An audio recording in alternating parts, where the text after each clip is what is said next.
હું ચુસ્ત હિન્દુવાદી કાર્યકર્તા છું અને આરએસએસનો સ્વયંસેવક છું. મારા રગે રગમાં હિન્દુત્વનું લોહી વસે છે. આજે દલડીનો વિડીયો જે વાયરલ ભાઈ એમ કહે છે કે હું દલડીનો મુસલમાન છું.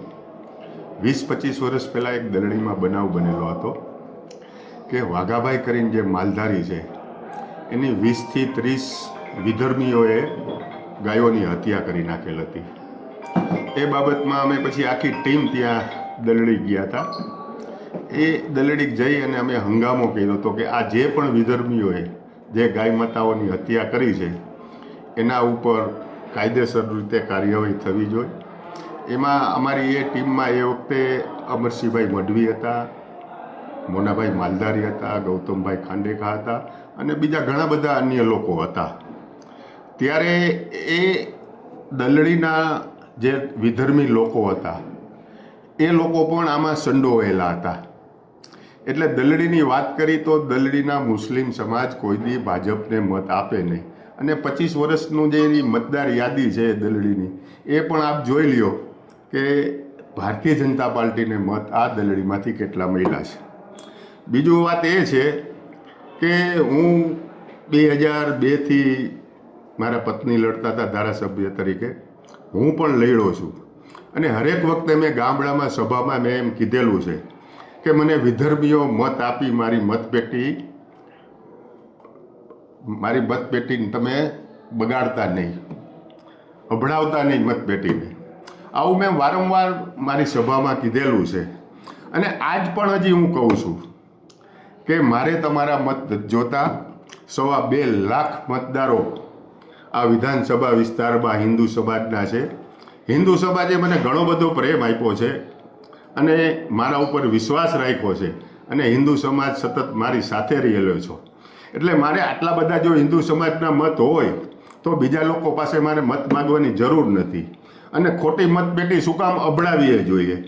કારણ કે મને જે લોકો કહી રહ્યા છે બજારમાં ઘણું બધું કહેતા હોય, કોઈ લોકો શેતાન કહેતા હોય, કોઈ લોકો સારા કહેતા હોય. એટલે શેતાન તરીકે પણ એ લોકો મને ચિતરી રહ્યા છે. તો એ શેતાનને એ લોકો મત કેવી રીતે આપે? અને આ દલડીવાળાની જે વાત રહી એ આ વિષયમાં મારી ટીખળ કરવા આવ્યો હતો અને એ કોંગ્રેસી હતો અને મારી પાસે ટીખળ કરી અને મને એમ કહે કે મત કોને આપવાના છે. એલા ભાઈ, હું તારી પાસે ગમે તેટલું કરું, હું તને ગમે તેટલું કહું, તું ભારતીય જનતા પાર્ટીને મત આપવાનો નથી, કોંગ્રેસને જ મત આપવાનો છો. અને તું જે વસ્તુ ટીખળ કરવા આવ્યો છો એ આ તારી ટીખળ છે. અને બીજી વાત એ છે કે મેં દલડી ઢીઘલિયામાં કોઈ દિવસ પાણી છોડાવેલ નથી.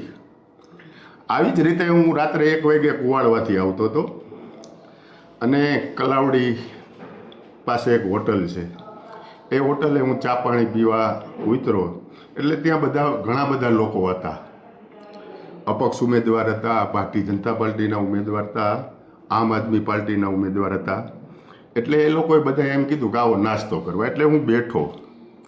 હવે એ વાતને પણ લોકોએ વિડીયો ઉતારેલ છે અને એમ કીધું છે કે અહીં અપક્ષ માટે મત માગે.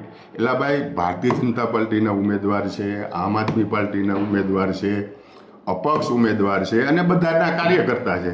તો હું અહીંયા મત કઈ રીતે માગી શકું? આ એક મને બદનામ કરવાનું કાવતરું છે અમુક તત્વોનું અને એ બદનામ કરવાનું કાવતરું ઘડી રહ્યા છે. પણ મારી પાસે પુરાવા છે કે ત્યાં આમ આદમી પાર્ટીનો ઉમેદવાર હતો, અપક્ષ ઉમેદવાર હતા અને ભારતીય જનતા પાર્ટીના ઉમેદવાર હતા. ભારતીય જનતા પાર્ટીનો રાજાવડલા સીટનો ઉમેદવાર ભાજપનો પણ ત્યાં હાજર હતો.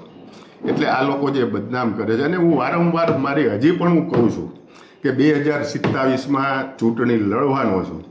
તેથી મને વિધર્મીઓએ મત ન આપે અને મતપેટી ન અભડાવે આ પણ વાત ચોક્કસ છે. મેં વિધાનસભામાં મુસ્લિમો પાસે કોઈ દી મત માગ્યા નથી. હું જ્યારે પણ ત્યારે લડ્યો ત્યારે એક પણ મુસ્લિમોને મેં કીધું નથી કે મને મત આપજો. 2.25 લાખ મતદારો છે. હું નરેન્દ્રભાઈ અને અમિતભાઈ શાહનો હનુમાન છું. જો એ મત ન માગી શકતા હોય, ભાઈ બંગાળમાં એમ કહે કે મારે મુસ્લિમના મત નથી જોતા. હું તો આ વસ્તુ તો હું 20થી 25 વર્ષથી આ કહું છું કે ભાઈ મારે મુસ્લિમોના મત પેટીમાં આપીને આ મત પેટી અભડાવતા નહીં. બસ આ જ વાત છે, બીજી કોઈ વાત નથી.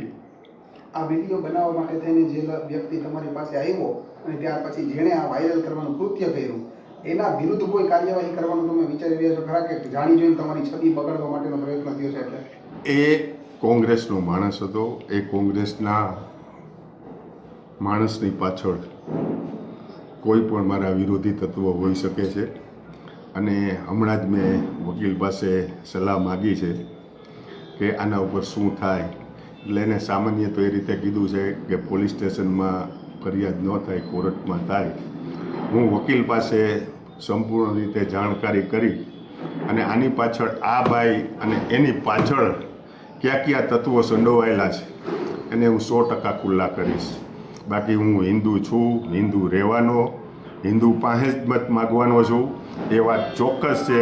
વિધર્મીઓના મારે મત જોતા નથી અને વિધર્મીઓ મારી મતપેટી અપડાવે નહીં, આ પણ ચોક્કસ વાત છે.